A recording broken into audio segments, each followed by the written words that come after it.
Hi guys, so today I wanted to do a catch-up vlog thing, and as you can tell by the title, it's a little personal and disgusting, so if that's not your vibe, then you might want to click off.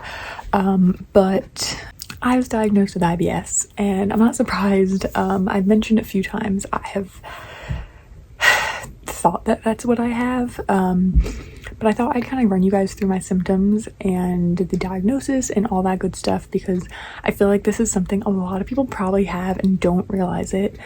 And I thought I'd just like go through all of it. So if you're not into talking about like poop and stomach problems, then this isn't the video for you. This probably isn't the channel for you, to be honest. For a very, very long time, I haven't had normal bowel movements. Just part of my life. I just don't. Pretty much since I was a kid, I like never liked going to the bathroom. I would like hold it a lot. But in the last few years, like it's gotten pretty bad to the point where like you're supposed to have a bowel movement at least once a day for like a healthy gut. I don't. Maybe like twice a week, sometimes more. And when it was more, it was like running to the bathroom, diarrhea city. So it was either one or the other. And it was getting really bad. About, I want to say a year ago, maybe like the beginning of the pandemic, it started getting bad, and it's like progressively gotten worse. Now, what really set me off on looking to go to a doctor for this was in November, I shared with you guys that I was in the hospital. So that was a third or fourth reaction I'd had to what I believe is an allergic reaction to raspberries. When I eat raspberries, that's what happens. I'm in so much stomach pain, like brutal, like inflamed, burning, just really, really bad diarrhea, like blood. It's bad. So I was in the hospital, and I was like, you know what, I can't keep going on like this. I have to go see a doctor for this problem. I couldn't get an appointment until just last week, and now today's the 26th of March, and I just went like 2 days ago. I've been having these issues for a long time, like I said, but then sometimes it gets very, very bad. Like, so I'll be very bloated and having a lot of gas pains and things like that. Excuse me, I have to sneeze. I'll get gas pains and bloating and that kind of thing for days on end, where I'm tired and like I just feel so full and bloated. And I had never used to feel bloated like when I was younger. Like when people used to describe being bloated like on their period, like I never even knew what that meant. But now I do. And so that would happen, but then other days of the month I would have to go to the bathroom like 4 times in an hour. I'd have so much pain. I'd feel like the insides of my stomach were raw, and I would be pooping out mucus, which is not a good sign. And it was really, really bad.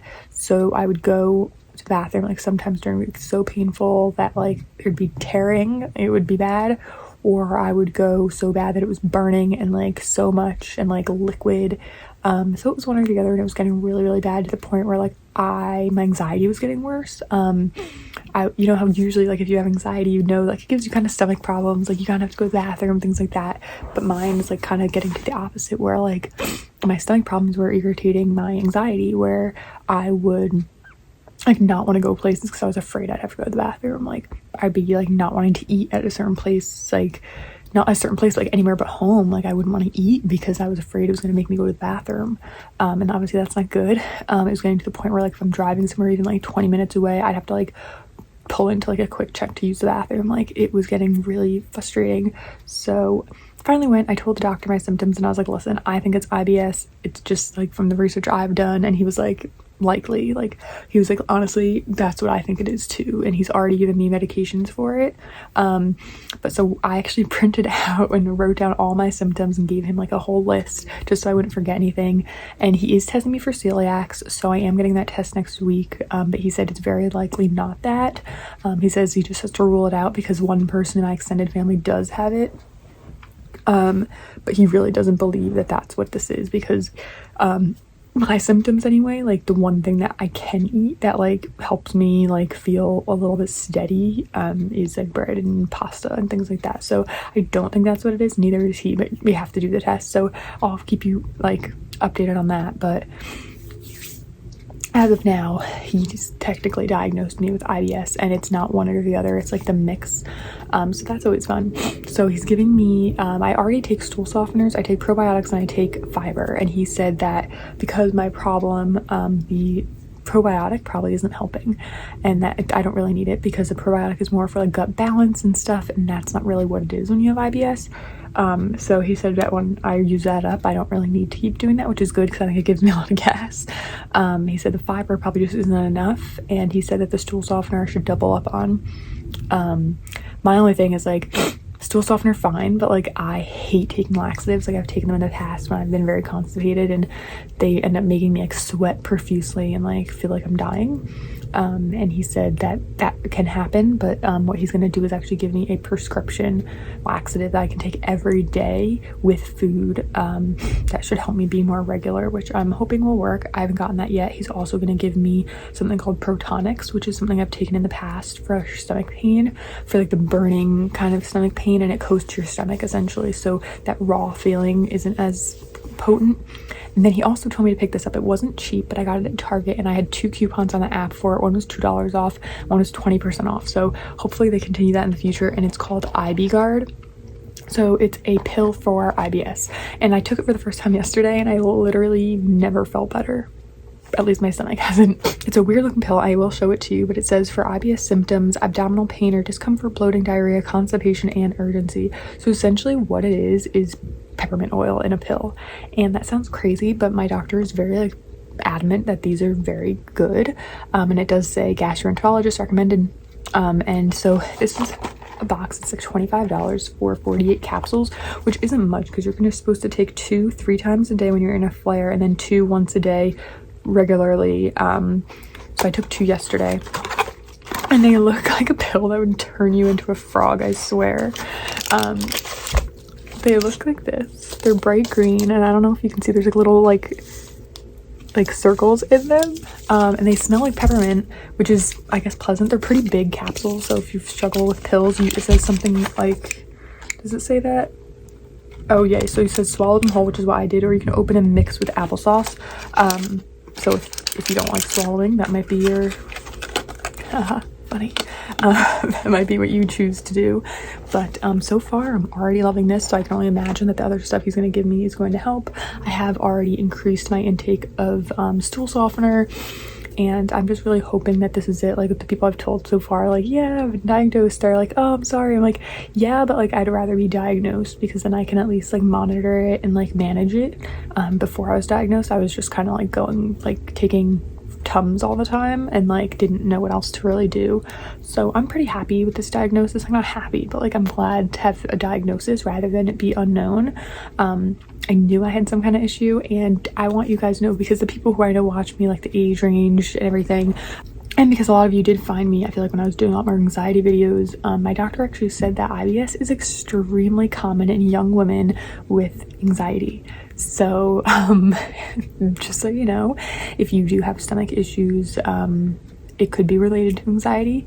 And I would have to agree in the fact that like it is definitely circumstantial, but like when my anxiety was at its peak, and like when my anxiety is like, because I'm going somewhere that makes me nervous, like a job interview, I don't know, or a date, like when I first met my boyfriend, like it does make you kind of have like a queasy stomach, and like you feel like you have to go to the bathroom, and taking my anxiety pill would help that, but only to an extent, like only if it was based on anxiety. But I do have stomach issues not based on anxiety. Like I'll be just sitting in the house like eating, and all of a sudden I'll have to run to the bathroom, and I've done food diaries and like not found many patterns. There's a couple foods that he did mention, my doctor, that I definitely noticed an issue with, like avocado and broccoli, which is a bummer because I love those.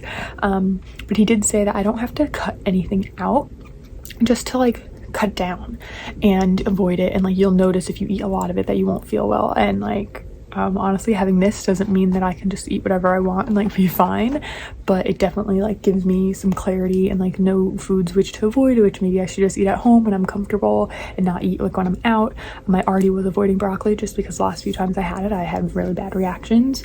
It's just weird though, because like when I was a kid, I didn't really feel like I had this issue to certain foods, but I guess it gets different as you grow up. And it sucks that like the food list that my doctor gave me, it's like a list of like half things that you kind of should avoid and half things that you can eat. And it's funny because for dairy, like I'm lactose sensitive, not lactose intolerant fully, but like I can eat certain dairy products. I haven't had milk in like I don't even know how long, but it says on the list soft cheeses to avoid, things like cream cheese, you know, like whole milk creams like that, which I pretty much do avoid, like for the most part. I might have like cream cheese on a bagel, but not very much, and things like that. But on the other list of things you can eat is hard cheeses, and that would be like cheddar, and that's like one of the only dairy products I really eat quite often is cheddar cheese. So that was actually pretty nice to know. So I'm just gonna stick with that and like try to watch what I eat a little bit more. And I'm really excited, actually. Like, it sounds stupid to say I'm excited, but like I'm hoping that like my journey and like the things that I take and help with me, like that help me manage it, can help you, because I'm sure a lot of you do have it. Like, it's super duper common. And right now this is what I can recommend to you, the IBS. It's a great, you can get it pretty much anywhere. You can get it on like Amazon or whatever. Like I said, I got a good deal at Target. So pretty much I'm just gonna keep buying this until, I mean, not until anything. Like, I'm just gonna keep buying it wherever I can get the best price. I also have Imodium, which if I do have like a diarrhea attack, he said I can take. And then I also have Miralax, which he wants me to take every day until sorry, my cat's trying to get in, every day until I get the prescription laxative, which I'm really nervous about, but we'll see how that goes. But I did want to give you guys like an update and let you know what was going on, and hopefully you feel related to. You can let me know your stories, and yeah, so that's it.